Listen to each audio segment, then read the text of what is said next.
Allez, bonjour à tous, j'espère que vous allez bien. Aujourd'hui, update comme d'habitude, on verra BTC dans un premier temps, ensuite on parlera d'Ether, et comme dans la vidéo d'hier, vous m'avez demandé trois cryptos à analyser, j'ai noté Bera, Jup et Hop, donc on verra tout simplement ces cryptos-là en détail. Je commence par le BTC qui ici a fait une cassure de ce range par le bas. C'est pas spécialement un gros signal baissier parce que déjà on va attendre la clôture daily qui pour le moment on voit qu'on a une bonne réaction acheteuse. On va surtout attendre la clôture parce qu'en 5 heures il peut se passer pas mal de choses. Idéalement on aimerait avoir une mèche qui représente plus de 50% de la bougie, ce qui voudrait dire que pendant cette session de 24 heures, on a eu une poussée des vendeurs mais qui a été absorbé par les acheteurs. Et lorsqu'on a une mèche qui représente plus de 50% de la bougie, c'est qu'on a eu quand même une absorption et une réaction acheteuse. Donc je suis pas très bearish pour le moment, tant qu'on n'a pas spécialement une grosse acceptation en daily, surtout que juste en dessous, on a un tunnel H4. Donc ce genre de range a plus de chances en général d'être une fausse cassure réintégration. Pour ça, on ne l'anticipe pas, on ne l'anticipe jamais, on observe si c'est le cas, mais idéalement, si on commence à réintégrer cette précédente value à Realo ici, ça serait un signal plutôt positif d'avoir ce genre de déviation, réintégration. Et là, c'est direction les 121 000 dollars pour aller faire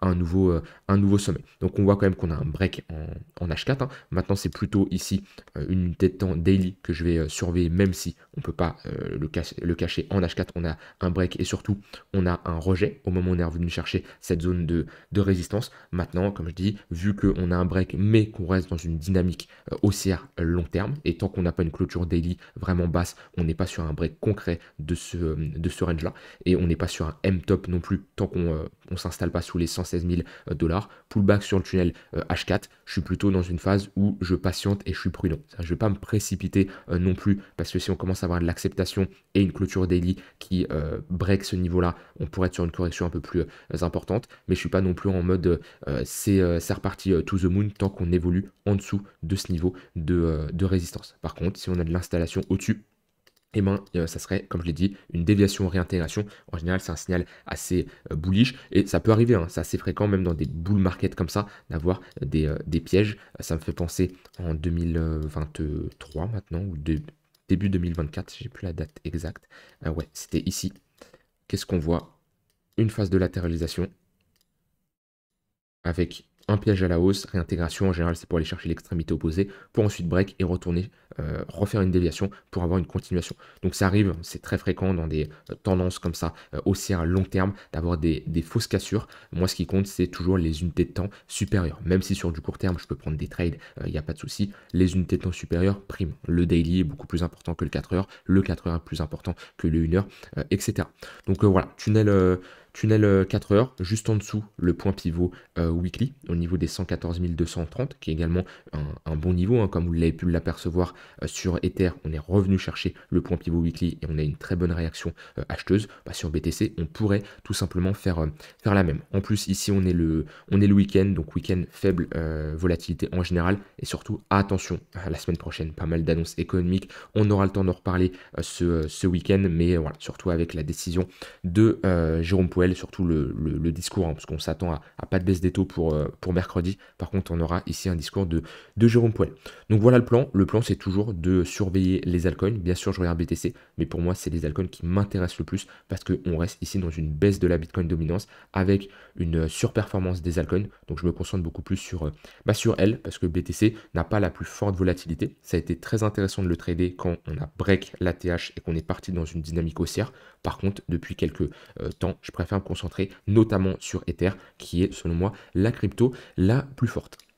Maintenant, sur du retracement un peu plus long terme, pour ceux qui aimeraient potentiellement se positionner, si on revient chercher le précédent ATH, 106, 107 000 dollars ou un tunnel daily ici, le tunnel daily c'est toujours une bonne représentation, une bonne moyenne pour en général chercher des longues. À chaque fois qu'on retrace, c'est au moins un 20%, voire 30%, et souvent c'est un niveau qui est intéressant. On voit ici, on a consolidé autour, on était sur un moins 23%. Rien n'empêche d'avoir des excès baissiers pour le réintégrer, mais en général, c'est une très bonne zone de localisation pour chercher des premiers longs. Moi, sur du très long terme, idéalement, je me positionne très rarement avant les 0,382 de Fibo. Je prends le point le plus bas, point le plus haut, et hop, en général, en dessous, enfin les 0,382, c'est une très bonne zone de localisation.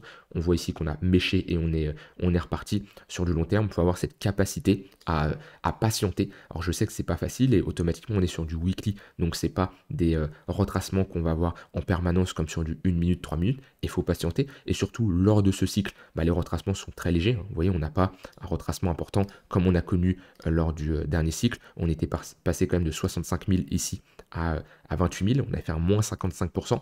Cette année 2024-2023, la correction la plus forte, c'est celle-ci, hein, c'est un moins 30%. Ce qui nous montre que BTC est très résilient. Et il y en a qui parlent toujours, et qui parlent depuis un moment de super cycle, c'est-à-dire un cycle haussier qui va durer pendant très longtemps, un peu comme l'or a connu lorsqu'on a eu l'acceptation des ETF. C'était voilà, vous voyez ce genre de super cycle qui dure pendant des années, des années, des années. Je dis pas que c'est compliqué à prédire. Ce qui est sûr, c'est que le marché est différent, la liquidité est différente, les intervenants sont différents, et je pense plus qu'on aura des cycles comme ça où c'est un pump hyper fort pendant plusieurs semaines pour avoir d'un coup un dump et un bear market. Je pense qu'on va connaître plutôt ici des phases où on monte par des escaliers et qu'on constitue des socles comme ça, des socles importants qui ne seront pas réintégrés. Moi, j'ai du mal maintenant qu'on fait un nouvel ATH, revoir un BTC là à 30-40 000 $. Pour moi, c'est très peu probable. Si on rentrerait ici en bear market, je retrace un Fibo. Ouais, revenir chercher du 56 000 à la limite, mais franchement, revenir chercher 30 000 $, c'est très peu probable. Maintenant, en tout cas, le scénario le plus bullish, c'est d'avoir une continuation de cette tendance avec ce flux qui reste haussier, mais soyez prudents, attention au retour de la volatilité. Comme je dis, on aura le temps d'en reparler ce week-end avec les annonces économiques qui arrivent, mais en tout cas, la semaine prochaine, je pense que ça va bouger et va falloir être prêt. Au niveau d'Ether, toujours dans une phase de consolidation, on voit comparé à BTC qui lui a perdu le tunnel 1 heure et au niveau du tunnel 4 heures, Ether est très fort. Si on compare, là c'est comme si Ether était lors du tunnel 4 heures, le haut du tunnel 4 heures, vers les 3100 $. On est clairement ici au moins 20% au-dessus. 15-17% au-dessus. Donc c'est là où on voit la surperformance et c'est même une crypto qui corrige moins que le BTC. On regardera la paire ETH-BTC après, mais là, moi ce que je vois, c'est qu'on est dans cette phase de latéralisation ici, bloqué entre deux bornes, dans un range qui est précédé par une dynamique haussière, classique, hein, quand on perd le tunnel 15 minutes, le plus probable c'est de revenir chercher le tunnel 1 heure, et si je mets ici mes points pivots, on voit qu'on a eu cette magnifique réaction acheteuse au niveau du point pivot weekly, où j'avais montré que j'avais pris un long et j'ai TP au niveau du point pivot daily. J'ai pas repris de trade aujourd'hui de mon côté.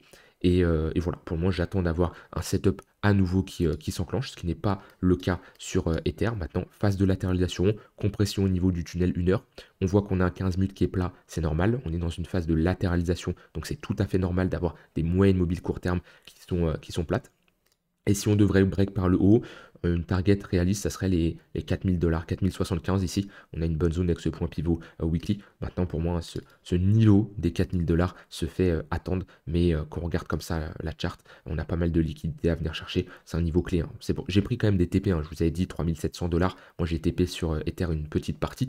Mais pour moi, c'est un niveau qu'on ira chercher. Et quand on regarde la charte, ouais, c'est très intéressant. Si on commence à s'installer au-dessus des 4000 $, que ce soit en clôture mensuelle, en clôture weekly, pour moi c'est direction l'ATH et direction 6, 7, 8 000 $, et Ether pourrait rattraper son retard. Donc pour le moment, c'est la crypto que je surveille le plus, comme je l'ai dit, déjà sur du long terme parce que c'est ma plus grosse position, c'est ma plus grosse ligne, et ça fait déjà un très long moment. Où là je prends mes profits sur la montée et je respecte le plan que j'ai mis en place. Et sur du court terme, c'est celle que je travaille énormément aussi parce qu'on a un bon flux qui est haussier et on reste dans une tendance haussière. Si on perd le 1 heure, bah alors il faudra surveiller ici le 4 heures et j'ai une bonne confluence avec le point pivot weekly vers les 3200 $. Maintenant, ce que je vais continuer à surveiller, c'est la paire ETH BTC qui est très haussière, qui a break le tunnel daily. Ça fait très longtemps qu'on ne l'avait pas break. On voit qu'il était longtemps orienté à la baisse et là, il est en train de repartir à la hausse. La dernière fois que ce tunnel a été orienté à la hausse, c'est en 2022. Donc ça fait un long moment.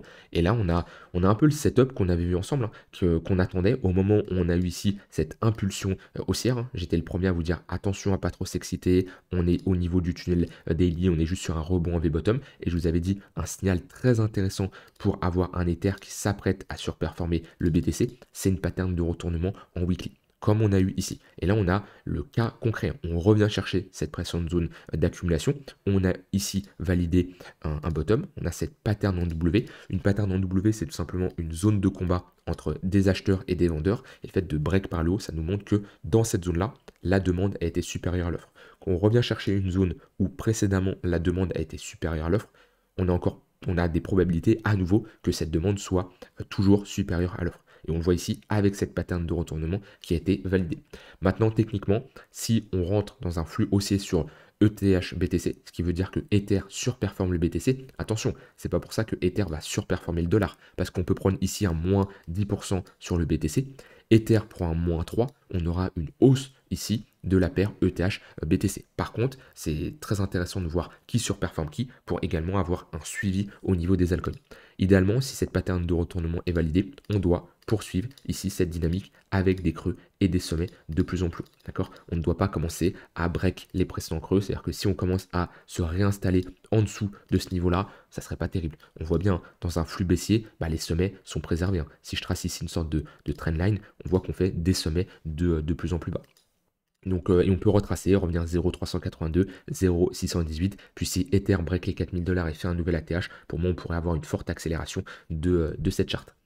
Donc voilà, pour BTC et Ether, au niveau des altcoins, si je regarde ici, Total 3, et ça reste encourageant, on est juste sur un pullback, comme je vous l'ai dit, un retracement, il n'y a rien d'alarmant pour le moment, on n'a pas une inversion de notre dynamique, c'est pas ici, hop, un rebond en V-top, à ce niveau-là, qui va inverser l'entièreté de cette phase de latéralisation, de cette phase d'accumulation. Okay, en général, quand ici valide une pattern, par exemple une structure en M, qui a duré sur peut-être 2-3 mois, et idéalement, il faut la même chose de l'autre côté en W. Et c'est un peu ce qu'on a fait ici, on voit cette pattern de top, et là on a posé un W, qui a duré un peu plus de temps, mais c'est assez classique, c'est-à-dire une phase de latéralisation, ici, phase de distribution, et il faut autant de temps de l'autre côté pour avoir une phase d'accumulation. C'est assez classique. Donc là, à partir du moment où on a validé cette grosse phase d'accumulation, c'est pas juste un rebond en V-top qui va tout nous annuler. Au moins, il nous faudrait ici une pattern de retournement pour là se dire, ok, là on a potentiellement marqué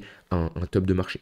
Donc le scénario le plus probable à ce niveau-là, c'est soit on revient chercher la ligne de coup et on rejette et on a une poursuite. On peut poser également un bottom qui est là. Dans tous les cas, pour moi, les cryptos restent bullish. Et si on regarde la Bitcoin dominance, oui, on a un rebond, ce qui est tout à fait normal. On est au niveau du bas de ce canal baissier. Par contre, on reste quand même sur une forte baisse en weekly. Pour moi, le scénario le plus probable, c'est d'avoir une poursuite de cette baisse. On est passé en dessous le tunnel daily. Par contre, idéalement, ça serait bien de ne pas repasser au-dessus des 63%. Ouais, c'est un niveau, j'aimerais pas réintégrer le tunnel daily, repasser au-dessus de ce niveau de support. Et même si on regarde les moyennes mobiles sur du court terme, repasser au-dessus des 63%, ça nous ferait repasser au-dessus du tunnel 1 heure, du tunnel 4 heures, ça serait pas terrible. Donc idéalement, on peut retracer, mais on ne veut pas avoir de l'acceptation au-dessus des 63%. Pour le moment, on est ici dans un bon flux baissier sur la Bitcoin dominance qui nous entraîne automatiquement une surperformance des altcoins. Le SP500 qui reste très encourageant. On est toujours dans ce flux haussier à faire ATH sur ATH. Et voilà, tout simplement, tant qu'on reste dans ce flux haussier sur le SP500, on a globalement une baisse de l'indice du dollar, alors peut-être pas aujourd'hui, mais voilà, sur les derniers temps, on a cette baisse de l'indice du dollar. Quand l'indice du dollar baisse, ça nous montre quand même qu'on a ici plutôt un marché qui est axé risk-on, c'est-à-dire que les assets à risque, que ce soit les indices SP500, Nasdaq, les actions, les cryptos, vont surperformer, d'accord, il y a un intérêt plus important, alors que quand on a une hausse de l'indice du dollar, on va plutôt avoir ici les risk-off, que ce soit le gold, les obligations, etc., qui vont augmenter. Et on voit qu'on a un peu le même scénario je vous l'avais présenté ça, lorsque Donald Trump a été élu en 2016-2017, on a un peu la même chose, c'est-à-dire cette phase de latéralisation, ce break par le haut, et au moment où il a été élu en novembre-décembre 2016, pendant cette phase-là, comme ce qu'il y a eu ici, réintégration pour aller chercher l'extrémité opposée. Là, on a fait la même chose, phase de latéralisation, break, novembre-décembre ici, il a été élu, réintégration pour aller chercher l'extrémité opposée. Donc potentiellement, continuer ici et marquer un bottom, c'est tout à fait possible d'avoir quelque chose comme ça. Après, il faudra voir, le but c'est pas d'anticiper dans 6 mois ce qui va se passer, mais on voit qu'ici, on a ici un schéma, un pattern qui s'est répété. Donc tant qu'on aura Nasdaq S&P qui fera ATH sur ATH, on aura toujours ici un marché plutôt risk-on, et ça c'est plus intéressant pour les cryptos. Alors, au niveau des altcoins que je vais demander d'analyser. Première crypto, j'ai Bera. Hop, on va faire une analyse. Bera, c'est pas la crypto la plus forte, c'est pas la crypto la plus intéressante. Déjà, c'est une crypto qui est jeune, ce qui veut dire que sur du long terme, on n'a pas une charte assez mature pour faire une analyse technique complète. Sur du daily, oui, ok, pourquoi pas, on va regarder ça après, mais sur du weekly, non. Et idéalement, sur du weekly, quand je me positionne sur du long terme, moi j'aime bien avoir un socle qui est dessiné, c'est-à-dire un bottom. On verra après, je vais faire une analyse de optimism dans les analyses que vous m'avez demandé, enfin dans les cryptos que vous m'avez demandé, on verra, on a un exemple concret. Moi j'aime bien quand une crypto comme ça est listée, avoir un moment où on pose une pattern de latéralisation, une phase de latéralisation pour proposer une pattern de retournement. Ça me montre que dans cette zone-là, la demande a été supérieure à l'offre. Parce que tant qu'on ne fait pas ça, et bon, on peut avoir un prix qui glisse et poser une pattern de retournement plus tard. Et c'est pas parce que ici on s'est pris un moins 80% qu'on ne peut pas se reprendre à un nouveau. Là, on s'est pris, vous voyez, un moins 60%. À partir de là, on a refait ici un moins 60%. Donc, pour moi, ici, j'attendrai une pattern de retournement, surtout qu'on a quand même un daily qui vient commencer à se dessiner. Hein. Pourquoi on n'a pas le tunnel daily? Parce qu'on n'a pas assez de moyenne mobile, hein. On n'a pas assez de bougies, et la moyenne mobile ne peut pas être calculée, parce que ici, je suis sur 144 périodes pour la première moyenne mobile, et je viens tout juste d'avoir 144 périodes en daily à partir de ce niveau-là. Donc voilà, une charte qui est beaucoup trop, pas assez mature. Maintenant, si je fais une analyse en daily, on a eu cette phase de latéralisation, on a eu un break de ce range par le bas, tendance baissière, et là c'est plutôt pas mal parce que là on a dessiné un bottom.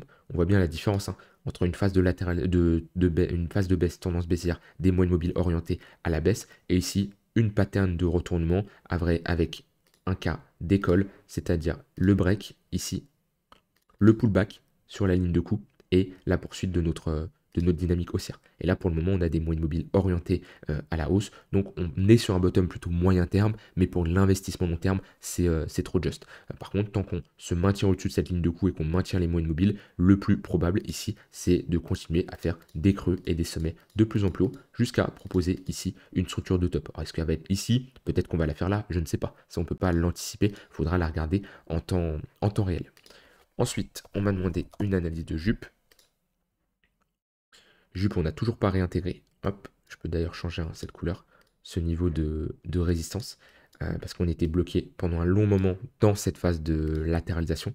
On le voit bien ici, entre deux niveaux, on a break, et là on a clairement de l'acceptation en dessous. On le voit bien. Et tant qu'on ne réintègre pas ces niveaux-là, c'est compliqué de se positionner sur jupe, parce qu'on reste dans un flux baissier. On voit bien le tunnel daily est toujours dans une dynamique qui est baissière, et ce qui nous montre que ce n'est pas une crypto qui surperforme énormément, parce que quand on regarde ici sur les 2 semaines, les 2 dernières semaines, que ça soit, on a vu Bera juste avant, on voit Jup actuellement, c'est pas des cryptos qui sont dans un flux haussier. Et quand on regarde ça, qu'est-ce qu'on voit? Les 2 dernières semaines où ça a été les cryptos qui ont très bien performé, on voit que celles-ci n'ont pas très bien performé parce que on n'est pas ici dans une dynamique haussière. Et les cryptos qui ont le mieux performé, c'est celles qui étaient au-dessus de leur moyenne mobile avec un bon flux haussier. Donc déjà, Bera et Jup pour du long terme, c'est trop tôt pour se positionner parce que ce qui manque, c'est une pattern de retournement, un signal acheteur, et notamment là sur Jup, ça serait validation de cette pattern de retournement et une réintégration de ce niveau-là.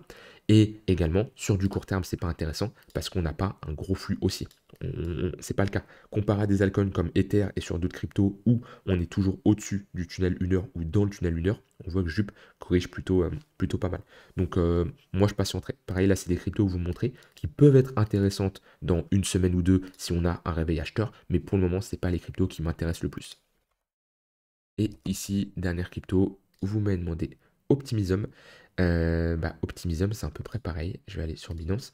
Je voulais vous prendre l'exemple d'Optimism pour se positionner au moment où on a un listing, c'est d'attendre un socle, comme on a eu ici, ce que je vous ai dit, une pattern de retournement, parce qu'à partir du moment où vous avez ça, vous avez un point de repère. Et vous savez qu'à chaque fois qu'on vient chercher ce niveau-là, c'est une zone où vous pouvez chercher des longues, parce que précédemment, on a eu une demande supérieure à l'offre à l'intérieur de cette zone-là.